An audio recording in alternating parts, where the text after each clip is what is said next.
அண்ணாமலை அவர்கள் வீதி லீடர்ஸ் அப்படின்னு சொல்லும் பொழுதே அவர் என்ன சொல்றாரு அப்படின்னா, நான் கட்சி ஆரம்பிக்கிறதுக்கு முன்னாடி என்னோட தொண்டர்கள் எல்லாருக்குமே அடிப்படை அரசியல் ஆரம்பிச்சு கட்டமைப்பு எல்லாமே சொல்லி கொடுத்து அரசியல் என்னன்னு ஆரம்பிச்சு பயிற்சி கொடுத்து அதுக்கப்புறம் தான் ஆரம்பிக்கிறேன் அப்படின்னு அழுத்தி சொல்லிக்கிறாரு. அந்த பயிற்சி கோயம்புத்தூர்ல இருந்து ஆரம்பிக்கிறாங்க. இப்படி கோயம்புத்தூர் மையமா வச்சு ஆரம்பிச்சது கண்டிப்பா சக்சஸ்ஃபுல்லா போகணும் அப்படின்னு நம்ம வேண்டிக்கலாம். அதே மாதிரி அண்ணாமலை அவர்கள் அப்படின்னு பேசும்பொழுதே அதிமுகவை நம்ம பேசணும். அதிமுகவில இருந்து ஓபிஎஸ், சசிகலா அவர்கள், டிடிவி தினகரன் அவர்கள் அப்படின்னு நிறைய பேர் அண்ணாமலை அவர்களுக்கு நெருக்கம். ஆனா ஓபிஎஸ் அவர்கள் இப்ப எங்க இருக்கிறாங்க? திமுகவுல. அமமுக கட்சியில டிடிவி தினகரன் அவர்கள் பிரிஞ்சு வந்திருக்கிறாங்க.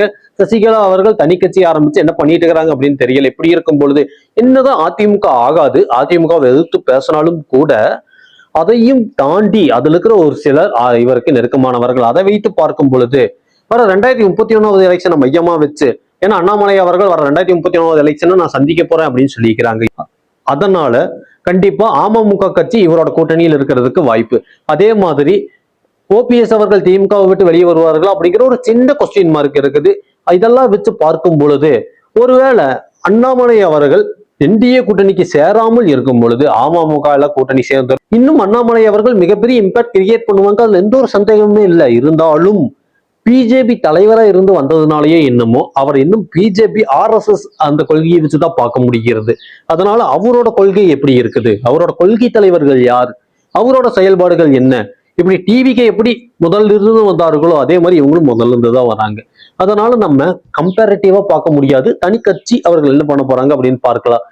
பழைய பிஜேபி அண்ணாமலை அவர்களா இல்லாம தமிழ்நாட்டுக்கு நல்லது நினைச்சு பண்ணக்கூடிய மும்மொழி கொள்கையை எதிர்த்து நம்ம கல்வி நிதி தமிழ்நாட்டுக்கு வேணும் அப்படின்னு போராடி இது மாதிரி ஆக்கப்பூர்வமான செயல்பாடுகள் செஞ்சு இது மாதிரி புதிய கட்சி ஆரம்பிச்சு எல்லாருக்கும் புரிஞ்சு அது மாதிரி வரும் பொழுது நிச்சயம் வர 2031 எலெக்ஷன்ல 4 முனை போட்டியில 5 முனை போட்டி கூட நம்ம பார்க்கலாம். அதிமுக, திமுக, தாவேகா, இப்ப அண்ணாமலை அவர்களோட கட்சி, நாம் தமிழர் கட்சி இப்படின்னு நம்ம பலது பார்க்கலாம். இருந்தாலும் அவரோட செயல்பாடுகளை நம்ம மையமா பார்க்க வேண்டியிருக்கு. எப்படி தாவேகாவை நம்ம ஃபோக்கஸ் பண்ணி பார்த்துட்டு இருந்தோமோ அதே மாதிரி நம்ம அண்ணாமலை அவர்களை ஃபோக்கஸ் பண்ணணும். இப்ப அண்ணாமலை அவர்களோட செயல்பாடுகளை வச்சு சொல்லணும் அப்படின்னா சிம்பிளா தாவேகா விசஸ் அண்ணாமலை அவர்கள் அது மாதிரி கூட நம்ம பார்க்கலாம். புதுக்கட்சி விசஸ் புதுக்கட்சி அப்படி கூட பார்க்கலாம். திமுக விசஸ் அதிமுக போயிட்டு இருக்கு. அப்புறம் 2031 எலெக்ஷன்லயும் தாவேகா தான் ஜெயிக்கும் அப்படிங்கிற ஒரு கருத்து போயிட்டு இருந்தாலும் கூட அண்ணாமலை அவர்கள் மிகப்பெரிய இம்பாக்ட் கிரியேட் பண்ணக்கூடியவர். அதனால அவர்கள் ஜெயிக்கிறதுக்கும் வாய்ப்பு இருக்கு. இது எல்லாத்துக்கும் காரணம் இது எல்லாரும் எதை வச்சு சொல்ல முடியும் அப்படின்னா அவரோட கொள்கை, அவரோட கோட்பாடுகள் இதை வச்சுதான் சொல்ல முடியும். செயல்பாடுகளும் கூட. இந்த நேரத்துல 2020 ரஜினிகாந்த் அவர்கள் அவரோட கட்சிக்கு அண்ணாமலை அவர்களை அழைச்சதா ஓப்பனா சொல்லியிருக்கிறார். இதை வச்சு பார்க்கும் பொழுது ரஜினிகாந்த் அவர்களோட சப்போர்ட் ஒருவேளை அண்ணாமலை அவர்களுக்கு இருக்குமா? அப்படி ஒருவேளை இருந்துச்சு அப்படின்னா அண்ணாமலை அவர்கள் விசஸ் தமிழக வெற்றி கழகம் அப்படிங்கிறது சாத்தியம். இது தளபதி விசஸ் சூப்பர் ஸ்டார் அப்படின்னு போகுமா? கண்டிப்பா போகாது. சூப்பர் ஸ்டார் ரஜினிகாந்த் அவர்கள் கட்சியிலிருந்து விலகி இருக்கிறது தான் புது கட்சி போகிறதுக்கான வாய்ப்பு கிடையாது. இருந்தாலும் அந்த சப்போர்ட் கொடுக்கறது எங்கிருந்து வேணாலும் நம்ம சப்போர்ட் கொடுக்கலாம்.